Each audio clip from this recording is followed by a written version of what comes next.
Hello and welcome to another how to paint cars tutorial. Today we're going to be painting the car which probably has been said to be more ahead of its time than any other car you can think of. I'm thinking of the Citroen D Special.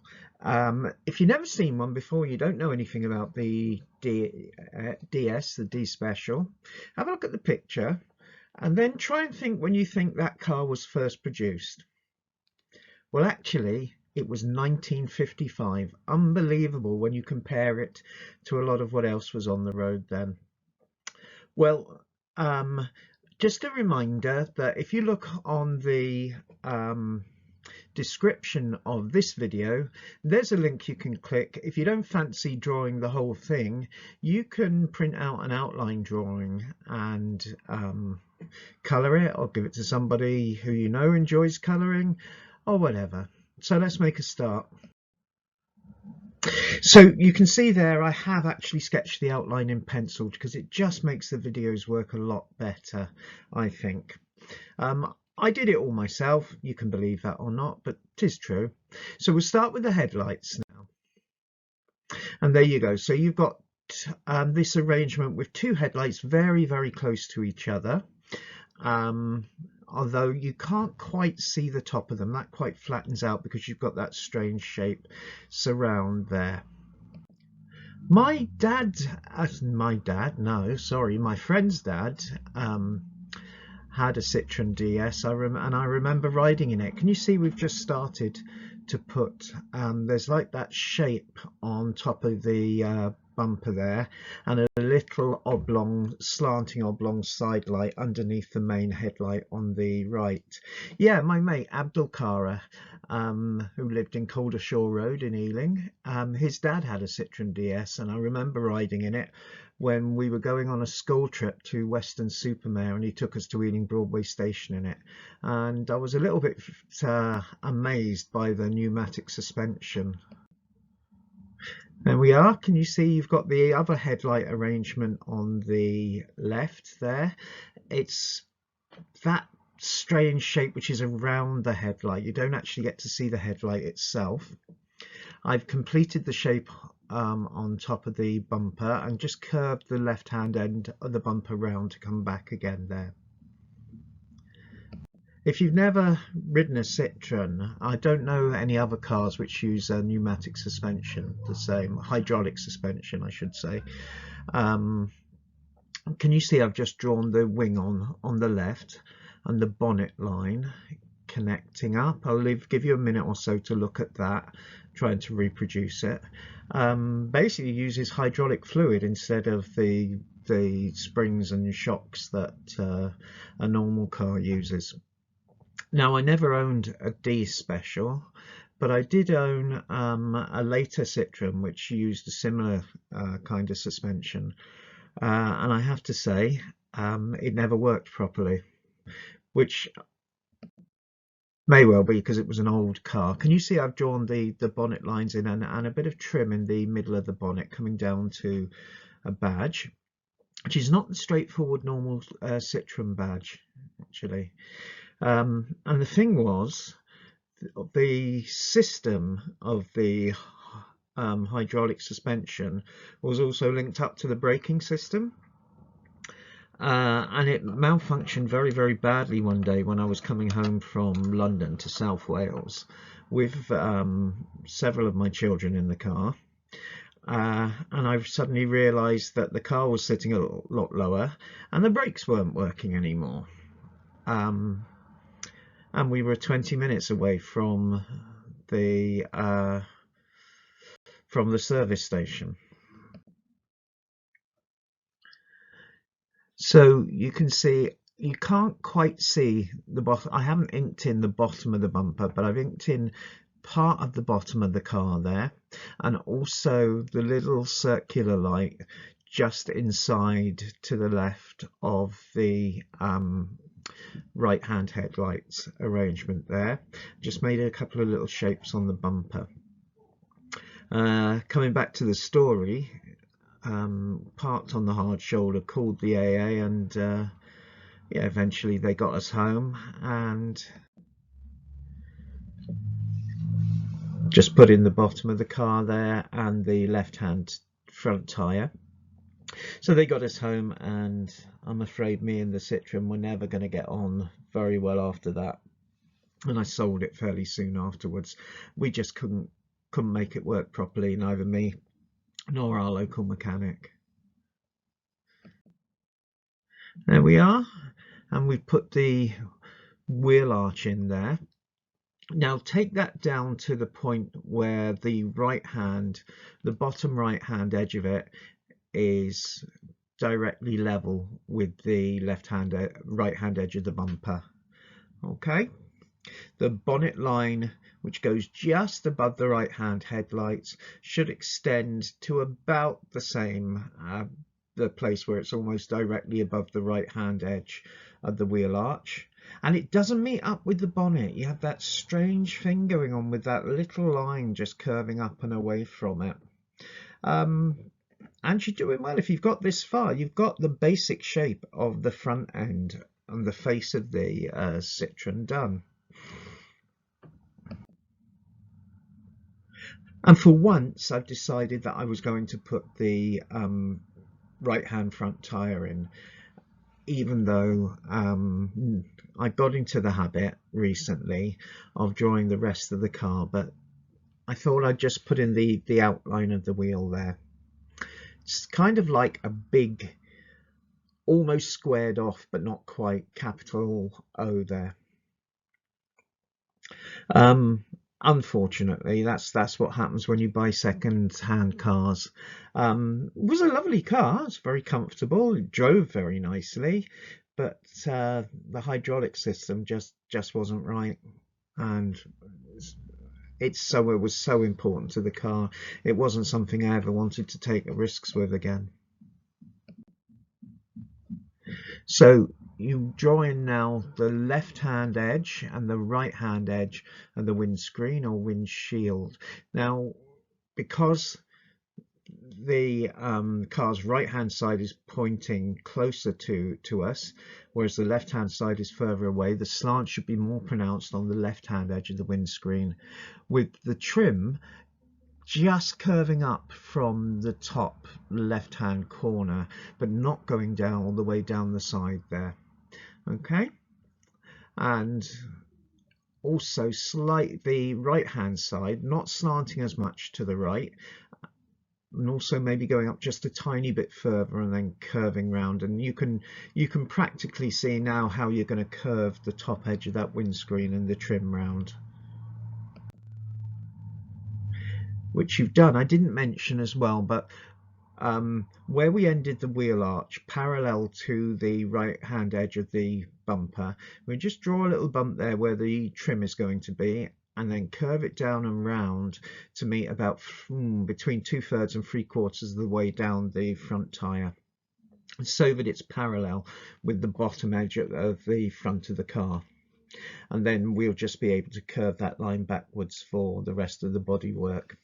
Now, above the windscreen, can you see, come in a tiny bit from the top of the left-hand edge, and then draw a much straighter line with a very, very shallow curve compared with the windscreen, right till it's just past the right-hand edge of the screen, or the windshield, I should say. I drew in the aerial at this point as well. You don't have to, you can put it in later if you want, but and it's kind of like a little triangle on top of the center of the roof line there, with the line slanting backwards for the aerial.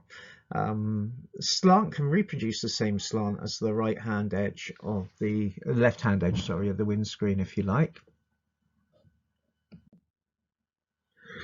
So now we curve along the bodywork down and towards the right. This is going to be the bottom of the side windows now. I've also put in a line tapering upwards to the right from the bottom of the front wheel arch to about the same place, slightly, not quite as far as the line at the bottom of the windows. Also another line just on top of that to give us the trim at the bottom of the side of the car. So can you see I've joined up with it's almost like a backwards capital C to join those bits up with the line for the rear bumper. Take your pencil and actually draw a line from the rear bumper, tapering slightly so that the bodywork is coming up to meet it there, and then you can rub out what you don't need. That probably makes it easier to draw. So you can see we've completed the rear of the car now, and everything else should be relatively simple once you've got that right. So I decided to put in the trim next. So the trim extends from the rear bumper to that little bump you made on the outside of the wheel arch there, and it's kind of, there's a pronounced curve as opposed to a slant when it gets to the rear end of the car. If you look at the bottom edge of the car, you should be able to notice a definite, though slight but definite taper there. I've also drawn in the rear wheel as well. Again, you can see how that happens. Think of our upside down U, but you haven't got much of the wheel showing from the back of the car. So we put in the top of the windows now. So look at that slanting line just slightly to the right of the right hand edge of the windscreen. Now take that up further than the top right hand corner of the windscreen, and then just curve it round and then slant it down, and the slant should be of a very similar angle to the line you made at the bottom of the windows there, maybe slightly more if anything. Okay, now notice you've got that little funny bit at the back of the roof, which is where there's a little side light on there, and then slant that curving line down to meet the rear of the bodywork, just like you can see on mine.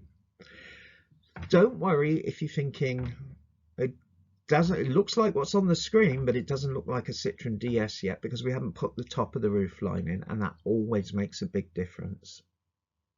Speaking of which, oops, silly me. Before I did the top of the roof line, I put in the side window. So I did the rear window first, really just trying to get the distances and proportions. Once you put one line in, you'll know whether it's far enough back, and if it's not far enough back, then that's okay. You use that as the center window post, and you can do another line immediately parallel to the right, which is like the edge of the window. And it just helps you get your proportions looking better, looking right. There we are. So you can see I've drawn in the front side window.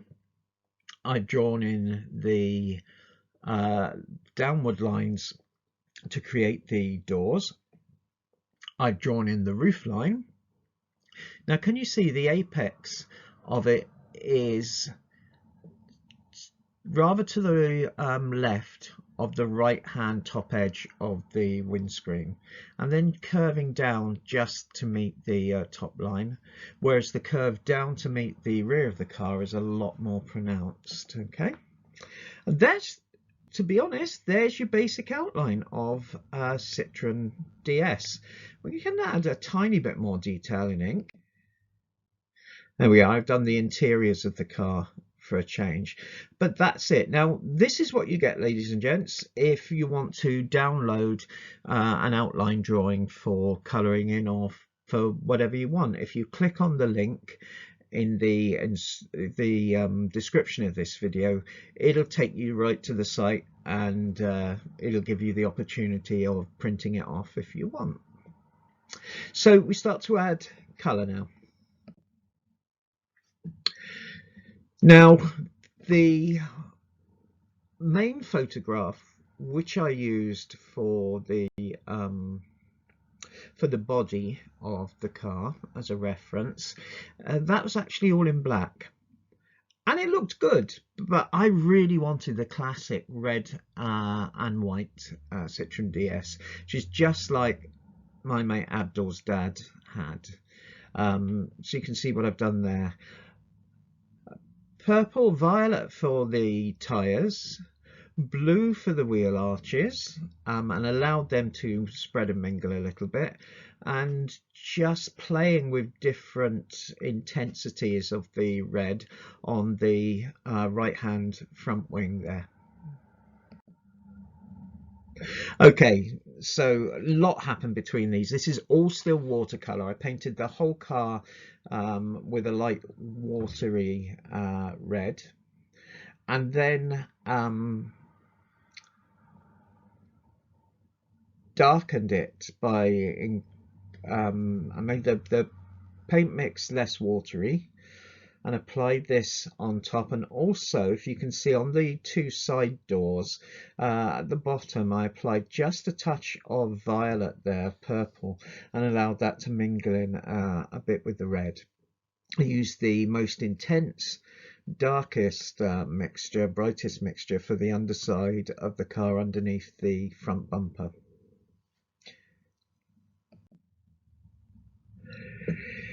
Now by this stage I'd taken out my brush pens. There's a lot of interplay of shadow and reflection on the side of the car, which I tried my best to get using the red brush pen. Also intensified the underside and put a little bit more shadow on the bonnet or hood. Dark blue brush pen on the tyre walls and also on the wheel arches. You might also see that I've after the last slide, before I put the watercolors away, I just used a grey on the interior. Speaking of which, you can see there that I've darkened the interior considerably.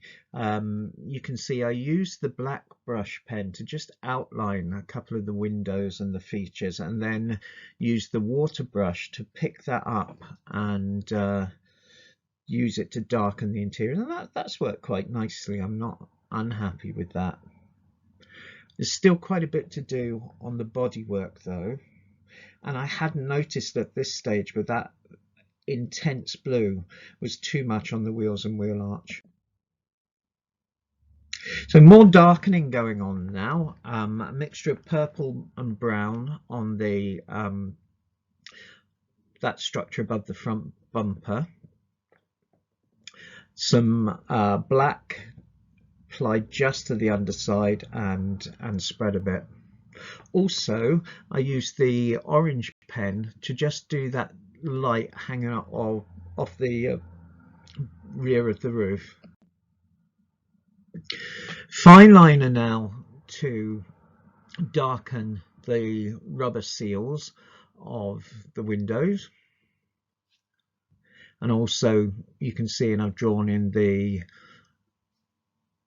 windscreen wipers and also the steering wheel. Detailed work around the headlights now.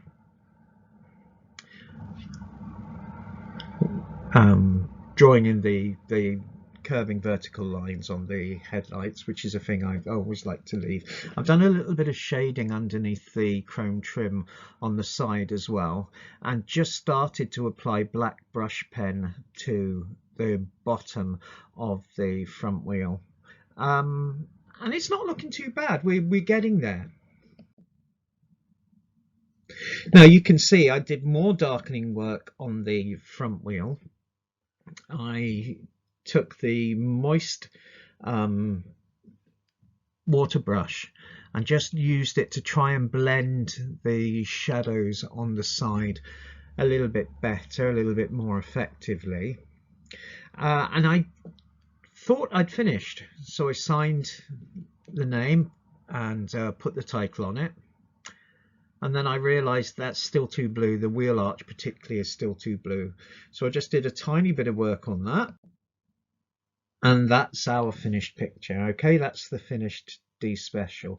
You can see while I'm talking about it that by this stage I had also applied a little bit of a brown brush pen to the underside of the front of the car and the side, and just pulled some of that out to spread a little bit to give it a bit of shadow underneath the car without being too oppressive, and I think that worked pretty well. So there you go, that's the Citroen D Special. As I said, there is a downloadable outline drawing of this car if you click on the link on the instructions. So all it remains is for me to take you very quickly through the stages and then sign off.